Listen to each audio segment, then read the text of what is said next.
लैला खान प्रकरणात मुंबई पोलिसांनी आज पत्रकार परिषद घेतली। या प्रकरणातला प्रमुख आरोपी परवेज टाकच्या जबाबानुसार एटीएस, मुंबई पोलीस आणि फॉरेन्सिक पथकाने इगतपुरी फार्म हाऊस जवळ शोध मोहीम राबवली। त्यात पोलिसांना 6 मानवी सांगाडे मिळाले आहेत। 12 फूट खोल खड्ड्यात हे सांगाडे पुरण्यात आले होते।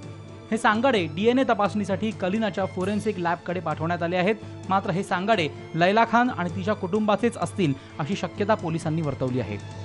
We have been able to recover 6 human skeletons.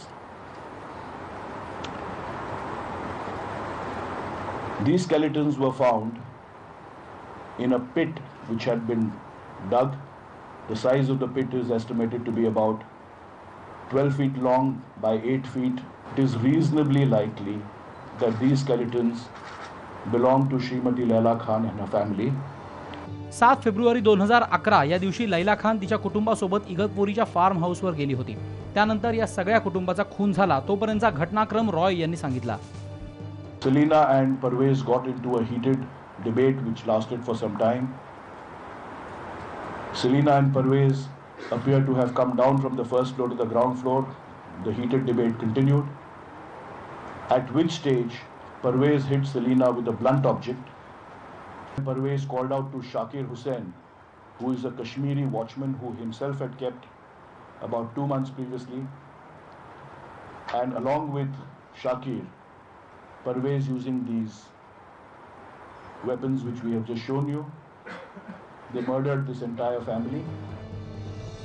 ज्या शस्त्रांनी खून झाला ती शस्त्र ही पत्रकारांसमोर सादर केली आहेत। परवेज टाक आणि लैलाचं कुटुंब यांच्यातल्या बिघडत्या संबंधांमधून हत्या झाल्याचं परवेजच्या तपासामधून उघड झाल्याचं पोलिसांनी म्हटलंय। परवेज थर्ड हस्बैंड है, जो सेकंड उनका श्रीमती सेलिना का हस्बैंड है, उसका नाम है आसिफ। श्रीमती सेलिना आसिफ को ट्रस्ट करती थी, आसिफ को प्रेज करती थी। ये चीज़ परवेज को अच्छी नहीं लगती थी। ये एक मोटिव है। दूसरा मोटिव ये भी है कि ये पूरी फैमिली दुबई को माइग्रेट होने वाली थी। परवेज का कहना है कि उसके पास पासपोर्ट नहीं है and he was feeling stranded, he was feeling abandoned by the whole thing.